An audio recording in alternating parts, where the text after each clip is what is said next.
Entretien avec Madame Ngoné Ndouye, éducation, émigration, népotisme.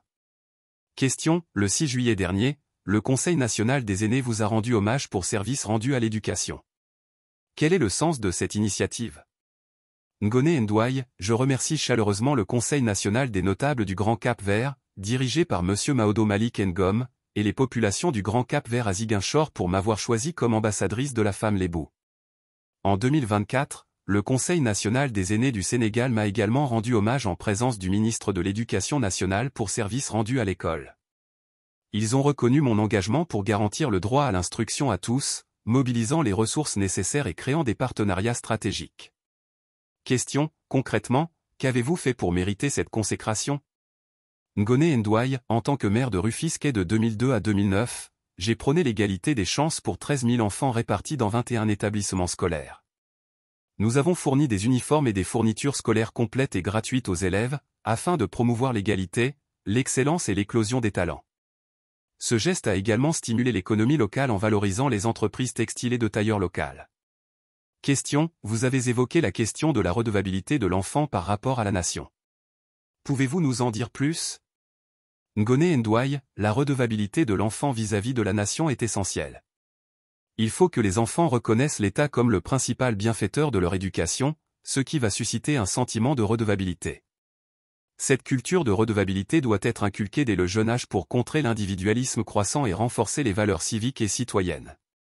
Question, comment exiger cette redevabilité de l'élève vis-à-vis de la nation, surtout face à la fuite des cerveaux? Ngoné Ndouye, la société doit s'organiser pour que cette redevabilité devienne innée chez les enfants, retraçant ainsi leur personnalité et leur lien avec la communauté. Nous devons investir davantage dans l'école et intégrer l'éducation religieuse dès le début du parcours scolaire pour renforcer les valeurs fondamentales. Question, prônez-vous une réforme ou une refonte totale de notre système éducatif? Ngoné Ndouye, une réforme de l'éducation nationale est nécessaire pour avoir une meilleure vision pour nos enfants, tout en valorisant notre culture. Le ministre de l'Éducation nationale, M. Moustapha Mamba Guirassi, prône une société éducative en impliquant les populations et les parents dans l'instruction de leurs enfants, ce qui est une approche prometteuse. Question, comment réduire le nombre d'années nécessaires pour obtenir le bac sans compromettre la qualité de l'éducation? Ngoné Ndouye, il faut aller à l'essentiel et capitaliser sur la mémoire fertile des enfants en bas âge.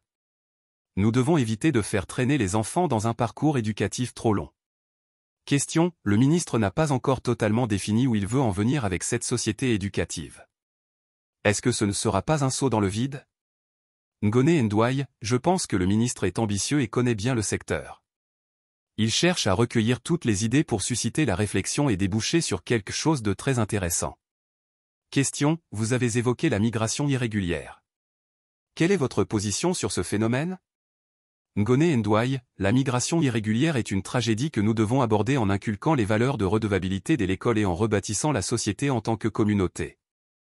Il faut également mettre en place une politique migratoire appropriée pour favoriser la migration légale et obtenir un meilleur quota de visas. Question, vous prônez un ministère de plein exercice pour les Sénégalais de l'extérieur. Pourquoi? Ngoné Ndouye, il nous faut un ministère dédié aux Sénégalais de l'extérieur, avec des directions techniques fortes et bien outillées, ainsi qu'une banque pour canaliser et investir les fonds envoyés par la diaspora. Une politique migratoire appropriée et l'accès aux visas sont également essentiels pour répondre aux besoins des Sénégalais de l'extérieur.